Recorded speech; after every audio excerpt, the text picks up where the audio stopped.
Yemek adasına ve mutfağıma hoş geldiniz. Bugünkü tarifim saya çöreği. Buyurun yapımını görelim. 4 yemek kaşığı tereyağının üzerine 5 yemek kaşığı kadar zeytinyağını ekledim ve eriteceğim.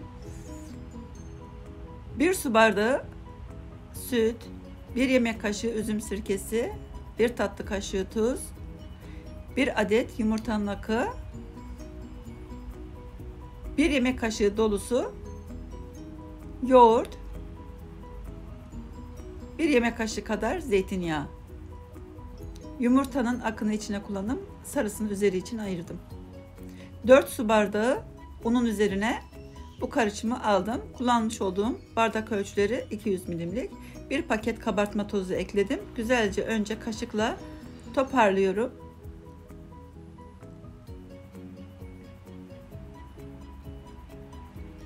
Daha sonra elinizle yoğurabilirsiniz. Yumuşak kıvamda bir hamur olacaktır.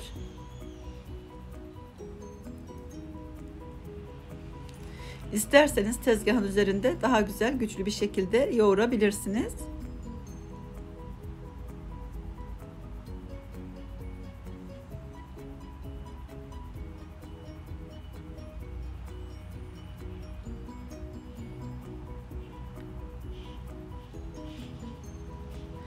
On dakika hamuru dinlendirelim. Üzerini kapatıp dinlendirelim. Hamurumuz dinlendi.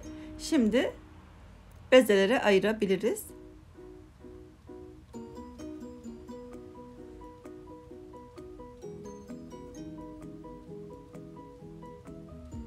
Eşit büyüklükte bezeler yapalım.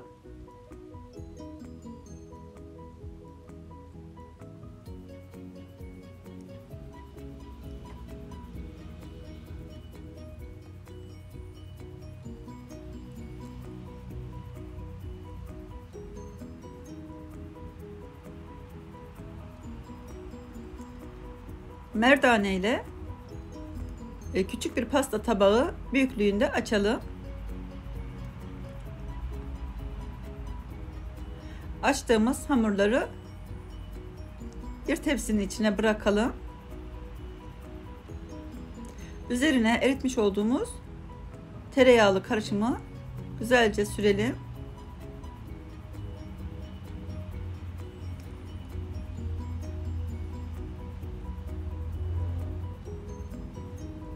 Bütün bezeler bitene kadar aynı şekilde aralarını yağlayalım.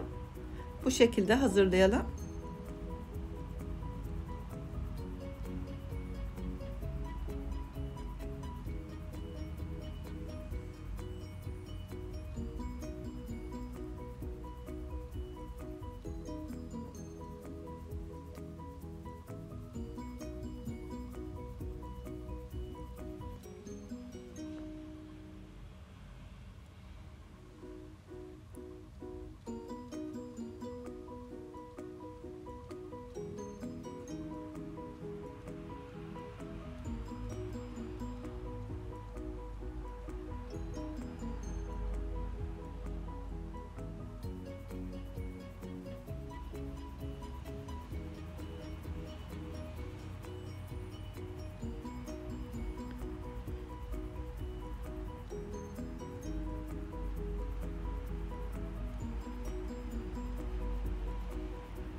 Evet, bu şekilde 10 dakika dinlendirdim. Daha sonra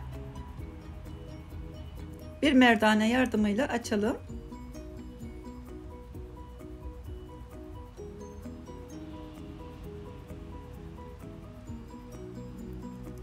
Elinizle de açabilirsiniz. Hamur esnek olduğu için açılabilir.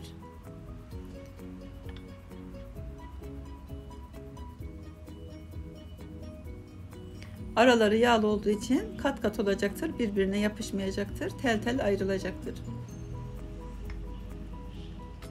Bu şekilde hamuru genişletelim.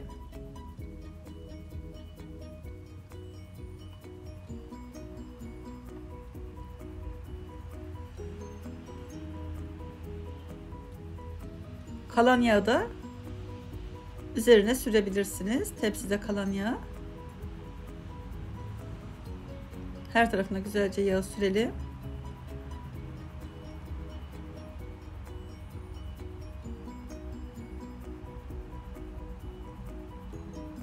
Daha sonra bu şekilde yuvarlayalım.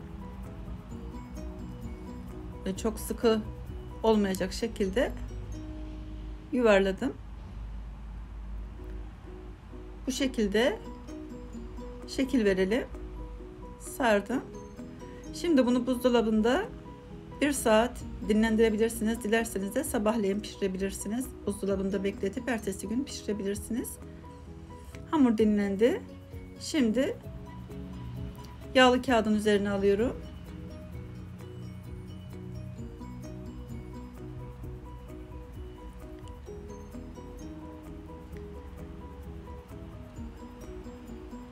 Bir merdane ile bu şekilde biraz inceltelim. Çok da fazla inceltmeden. Şöyle 1,5 santim kalınlığında açtım. Fırın tepsisine alıyorum. Ayırmış olduğum yumurta sarısını üzerine sürüyorum.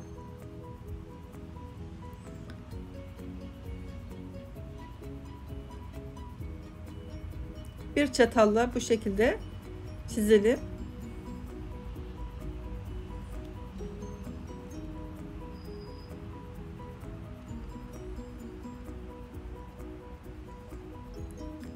Önceden ısıtmış olduğum 180 derece fırında üzeri pembeleşinceye kadar pişirelim. Ben 40 dakika kadar pişirdim ama 35 dakikada da pişebilir. Yapıp deneyecek olanlara kolay gelsin, afiyet olsun. Beğendiyseniz beğen tuşuna basıp abone olursanız sevinirim. Başka tariflerde, başka videolarda görüşmek üzere. Hoşça kalın. Afiyet olsun.